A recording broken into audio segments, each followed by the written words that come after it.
গতকাল ছিল 26 তারিখ। 25 তারিখ রাত 12টার পর থেকে আমার বার্থডে ছিল। আসার সাথে সাথে এত সুন্দর মুহূর্ত উপহার দিল, এটার জন্য আমি একদমই প্রস্তুত ছিলাম না। Happy birthday to you. Happy birthday to you. Happy birthday, happy birthday, happy birthday. Uncle আমার জন্য আমাকে ফুলের শুভেচ্ছা জানিয়েছে, অনেকজন আমাকে দেখতে এসেছে। আসসালামু আলাইকুম। দূরে এবং কাছে, দেশের এবং প্রবাসে যে যেখান থেকে আজকে ভিডিও দেখছেন, সবাইকে আন্তরিক ধন্যবাদ জানাচ্ছি, আন্তরিক শুভেচ্ছা জানাচ্ছি। 26 তারিখ 6 মাস 2024। গতকাল ছিল 26 তারিখ। 25 তারিখ রাত 12টার পর থেকে আমার বার্থডে ছিল। আমার বার্থডেতে বিভিন্ন মাধ্যমে যারা আমাকে উইশ করেছেন, ফেসবুক পোস্টের মাধ্যমে, কমেন্টের মাধ্যমে, মেসেজের মাধ্যমে, কলের মাধ্যমে যারা আমাকে উইশ করেছেন, আমি সবাইকে অন্তরস্থল থেকে সবাইকে ধন্যবাদ জানাচ্ছি, সবার শুকরিয়া আদায় করছি। তো 26 তারিখ আমরা 25 তারিখে একটা বিয়েতে গেছিলাম চট্টগ্রাম বোয়ালখালীতে।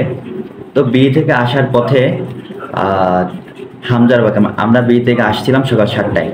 তো সকাল 7টায় আসার পথে চট্টগ্রাম হামজারবাগে এসে আমাদের সিএনজিটা উল্টে পড়ে যায়, অন্য একটা গাড়ির সাথে ধাক্কা খেয়ে উল্টে পড়ে যায়। সিএনজির সামনে ছিলাম আমি। তো আমরা সবাই মোটামুটি আহত হয়েছি, কিন্তু আমি সবচেয়ে বেশি আহত হয়েছি।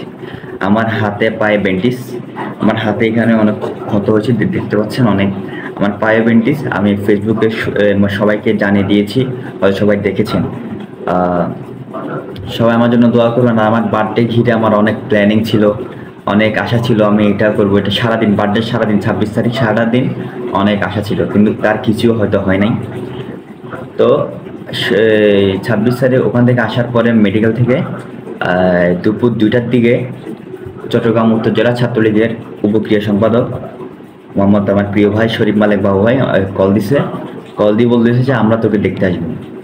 তো তারা সন্ধ্যা 7টায় আমাকে দেখতে আসলো, আর আসার সাথে সাথে এত সুন্দর মুহূর্ত উপহার দিল, এটার জন্য আমি একদমই প্রস্তুত ছিলাম না।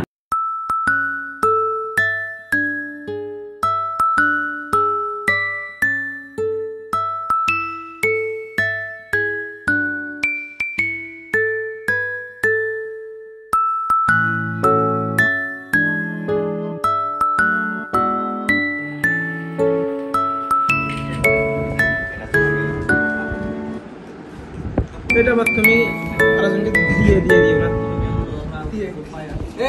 আল্লাহ, আমি দেখে অনেক অবাক হয়েছি, অনেক খুশি হয়েছি। তারা এসে তারা নিজেরা কেক নিয়ে এসেছে, আমার জন্য গিফট নিয়ে এসেছে। তারপর আমার এক আঙ্কেল আমার জন্য আমাকে ফুলের শুভেচ্ছা জানিয়েছে, অনেকজন আমাকে দেখতে এসেছে। আসলে আপনাদের ঋণ আমার শোধ করার মতো নয়। আপনাদেরকে অনেক ভালোবাসি, আপনাদের পাশে থাকবো সবসময় ইনশাল্লাহ। সবাই দোয়া করবেন যাতে আমি ভবিষ্যতে ভালো কিছু করতে পারি, আপনার জন্য ভালো কিছু উপহার আনতে পারি।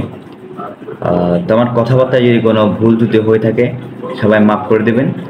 আর ইনশাল্লাহ আমার যতগুলো প্রিয় মানুষকে আমি আমার 26 তারিখের জন্য দাওয়াত দিয়েছিলাম, হয়তো আমার অনুষ্ঠানটা হয় নাই। আমি সুস্থ হওয়ার পরে ইনশাল্লাহ সবাই মিলে একসাথে আড্ডা দিব, আনন্দ করব ইনশাল্লাহ। সবাই ভালো থাকবেন, সবাই দোয়া করবেন। আসসালামু আলাইকুম।